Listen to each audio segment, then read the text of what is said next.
welcome to another bookish video. It is day 3 of my daily haileyween vlogs. I'm having so much fun with this and I want a daily vlog all the time. Y'all, should I do Vlogmas?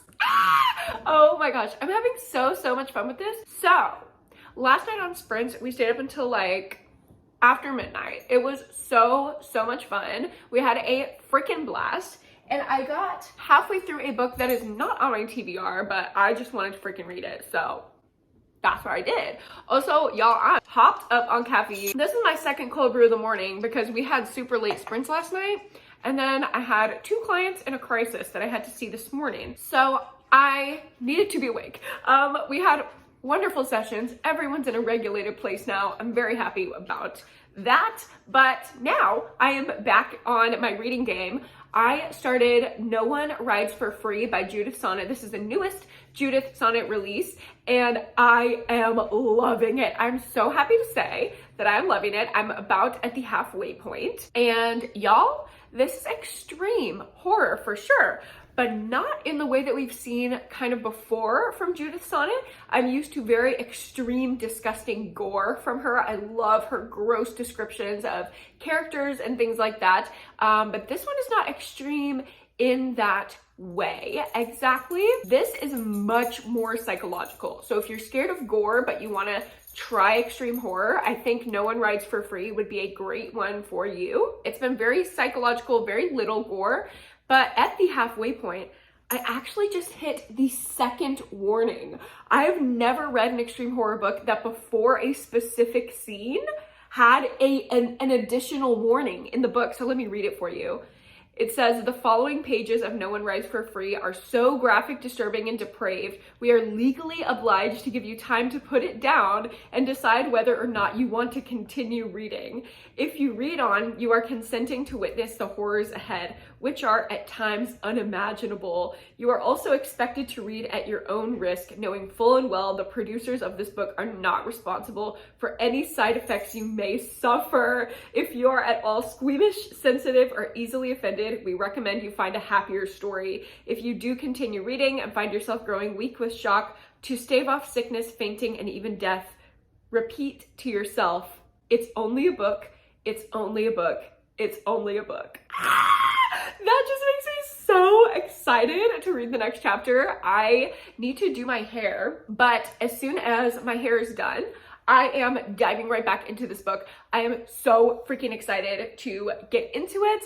I do have to get my hair done and make progress though before 11:30 because I'm meeting my maid of honor and one of my other bridesmaids, 2 of my friends, but now that I am planning a wedding, I think of everything in wedding terms. I am meeting 2 of my friends to go to a drag brunch, so I will definitely put in B-roll from that. I'm so freaking excited. I love drag. I love drag brunches. She was made for this. I was made for drag brunches. You see me and you're like, yeah, she belongs at a drag brunch.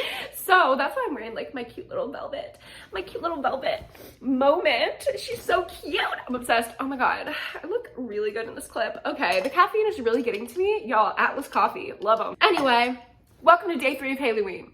Things are chaotic, things are fun. I am going to read some extreme horror and get ready for a drag brunch.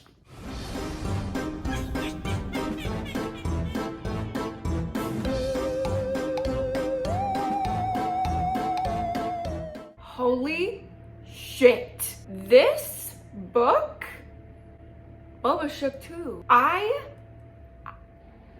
need to collect myself. This is a 5-star book. It's horrid. It is depraved. It is disgusting.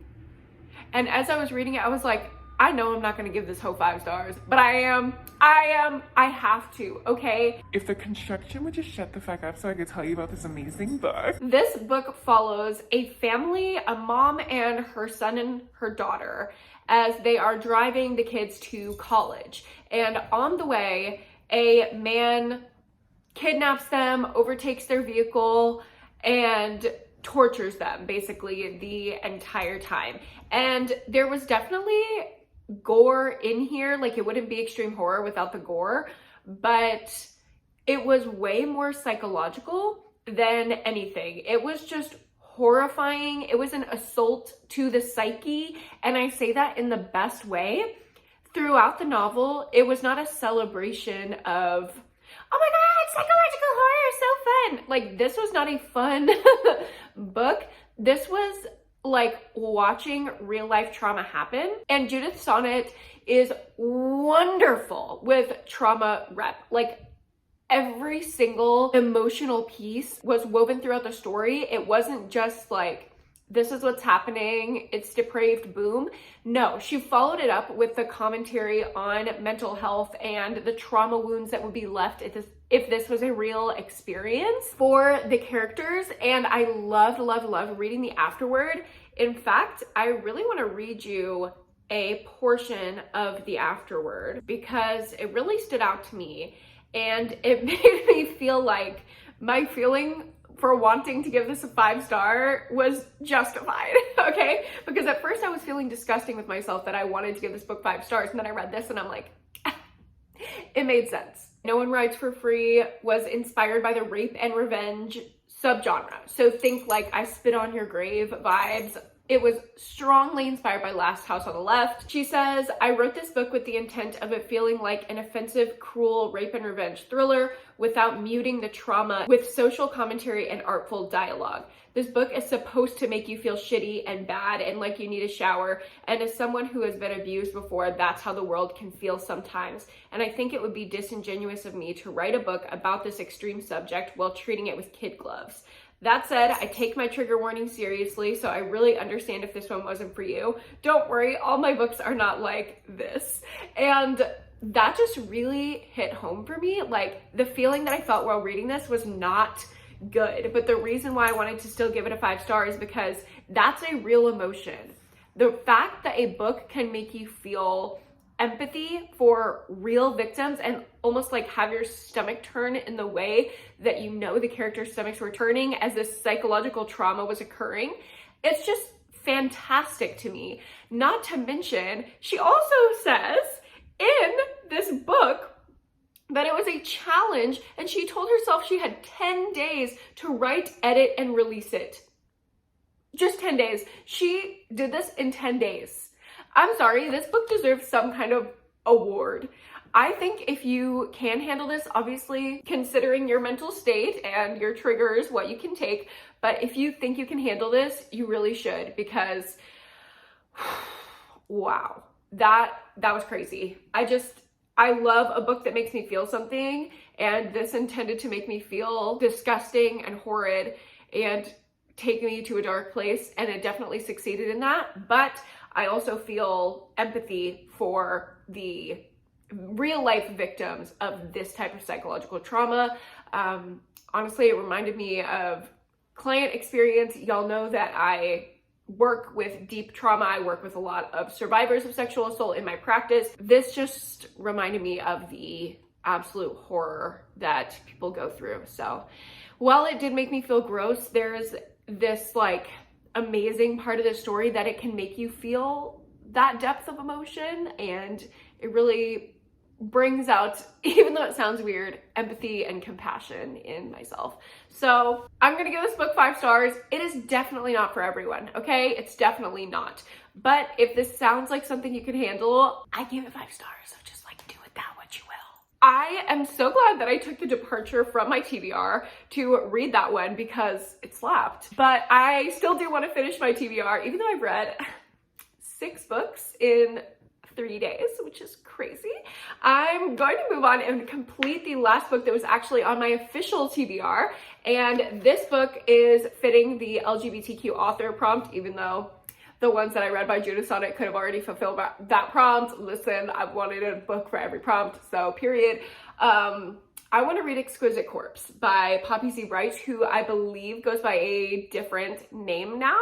I'm not quite sure how they identify because they don't have a lot of things out on the internet, and the things that I've watched in videos, people have used conflicting pronouns and had conflicting accounts of what's going on. But I am very excited to get into this because everyone thinks I'm going to love it. It is about a guy who kills people, and he sees killing people as an art, and he runs into another guy who kind of feels the same thing, has the same hobby, if you will, and they start killing people together. And it looks really good. It sounds really good. Everyone's always so excited whenever I talk about this book. So it's finally happening. I'm finally reading Exquisite Corpse.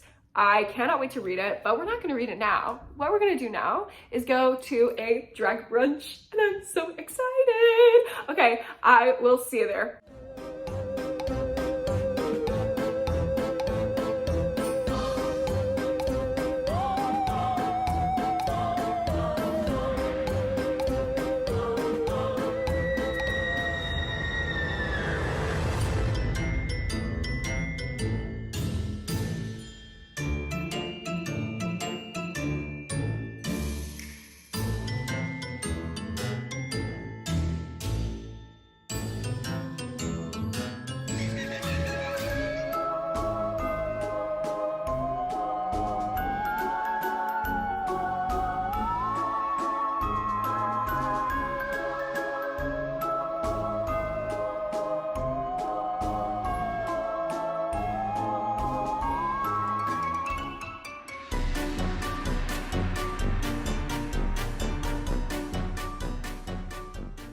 Is it May 2? We have a lot of movies to watch in May.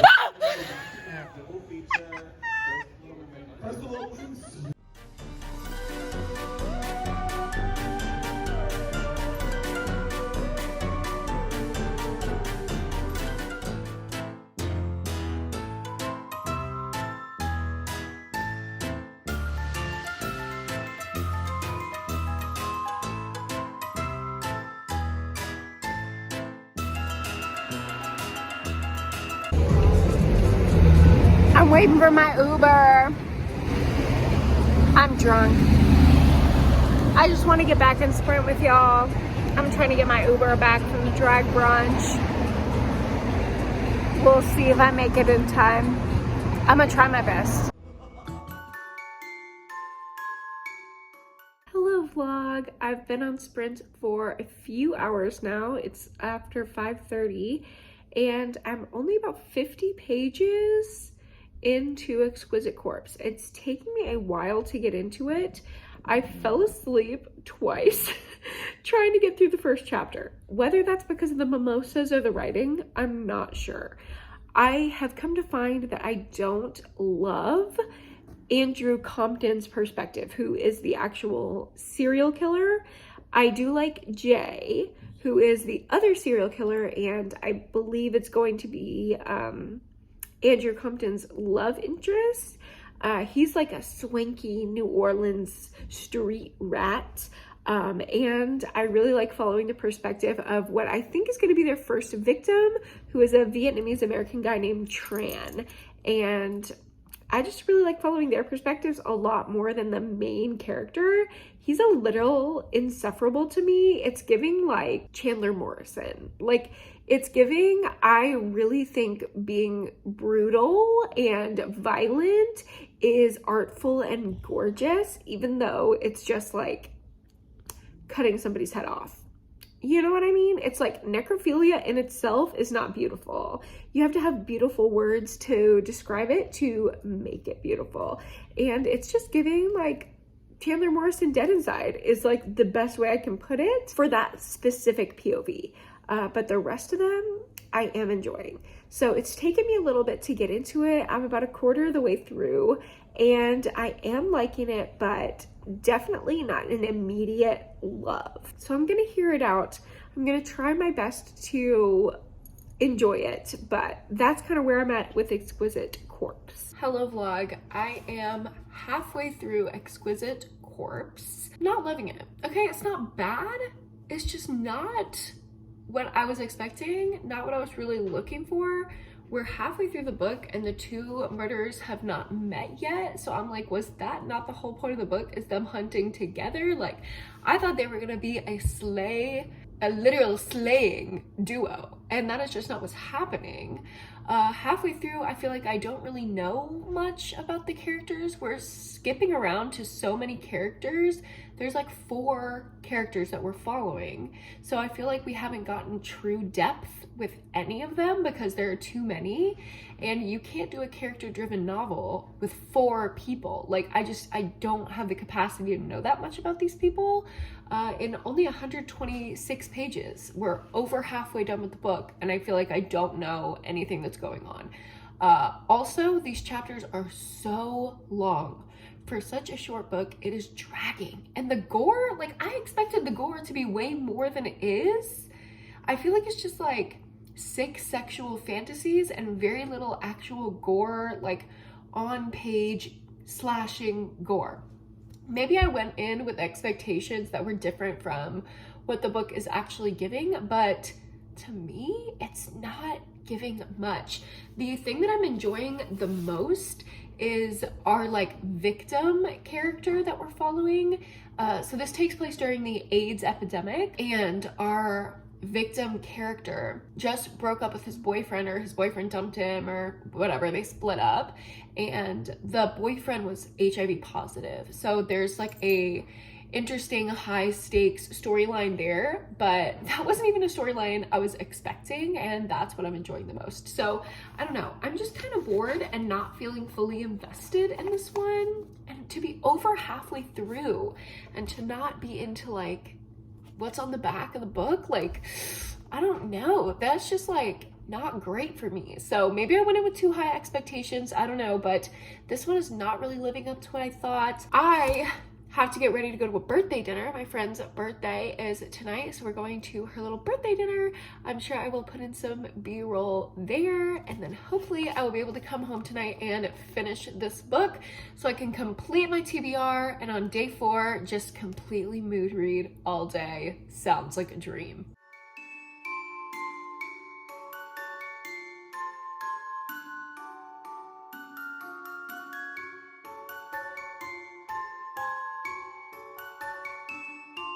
Oh, like take everything about you.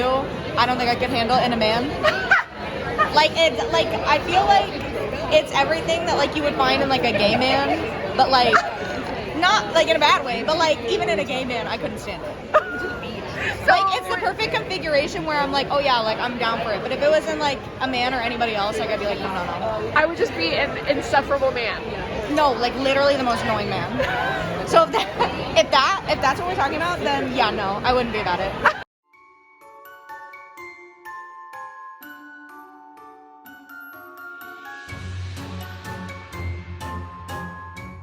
Suck it down, suck it down. Play the Mario music. Dun, dun, dun, dun, dun. Dun, dun, dun, dun, dun, dun.